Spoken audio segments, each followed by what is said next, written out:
délégation de France Gallo s'est déplacée pour venir constater un peu les travaux réalisés et nous ne pouvons être que fiers d'offrir à la Guadeloupe, dans le cadre, comme je l'ai toujours dit, du rééquilibrage du territoire au nord Grande Terre, ce magnifique hippodrome de Saint-Jacques.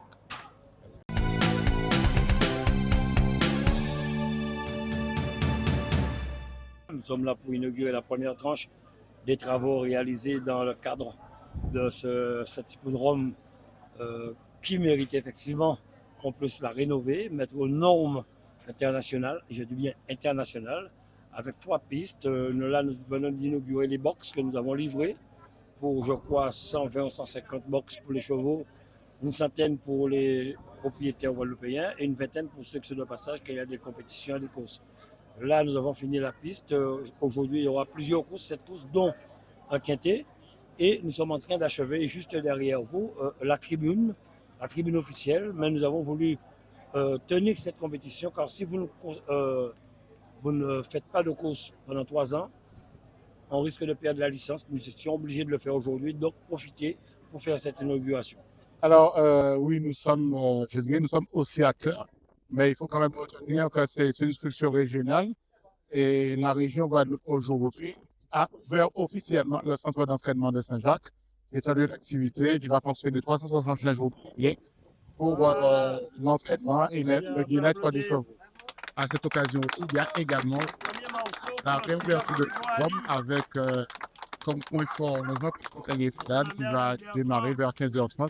C'est un événement majeur pour le sport hippique aux Antilles, seulement maintenant. Alors déjà, pour l'entraînement des chevaux, on a désormais 3 pistes beaucoup plus régulières, 3 pistes par rapport. Nous avons une piste à l'entraînement et puis pour le coaching. Mais là où il y a vraiment l'aménagement concernant l'accueil des chevaux, à savoir les box. Et puis nous avons par exemple des paddocks, nous avons 2 marcheurs aussi pour la détente des chevaux. Donc c'est vraiment un grand pas par rapport à ce que nous avions. Oui, donc nos projets, la filière cheval en Guadeloupe, ça représente plus de 1000 chevaux, 1300 cavaliers, un hippodrome et 11 centres équestres. Nos projets, c'est travailler sur l'alimentation, sur l'autonomie alimentaire pour développer une filière de fourrages locaux. On travaille aussi sur l'animation et le renforcement de l'élevage. On travaille sur la formation et sur le bien-être équin essentiellement. Et aujourd'hui, cette filière équestre, c'est quoi actuellement? C'est plus de 1000 chevaux, il y a un hippodrome, il y a 11 centres équestres, 1300 cavaliers, 60 propriétaires de chevaux de course, une dizaine de jockeys, et puis les métiers qui vont autour du cheval, donc les vétérinaires, les maréchaux ferrants, les ostéopathes, les vendeurs d'aliments, les selliers. Sur la projection qu'on fait sur l'avenir, vous pensez qu'il y a un avenir professionnel? Alors, là où il y a le plus d'avenir professionnel au niveau de la filière, je pense que c'est sur le tourisme équestre.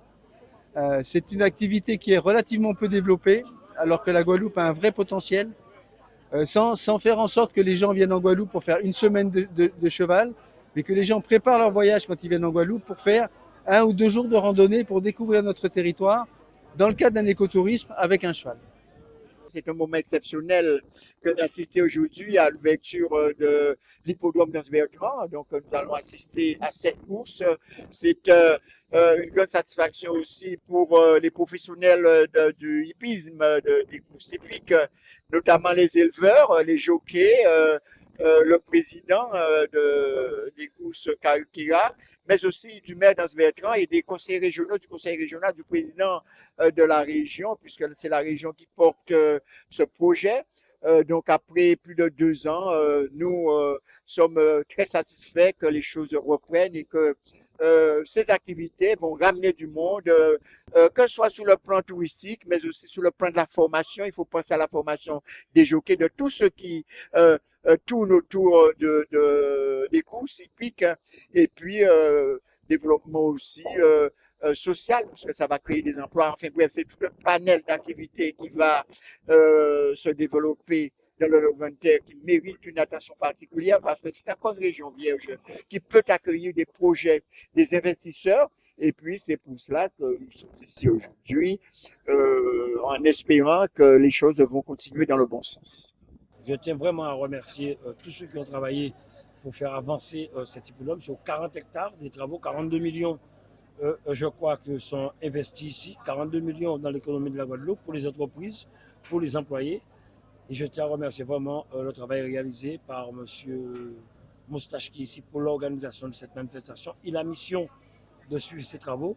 Madame Joyeux pour le fleurissement ici avec des entreprises guadeloupéennes et aussi tous les techniciens qui se sont donnés, mais surtout Kaou Kirakos avec M. Jacobi Kouali.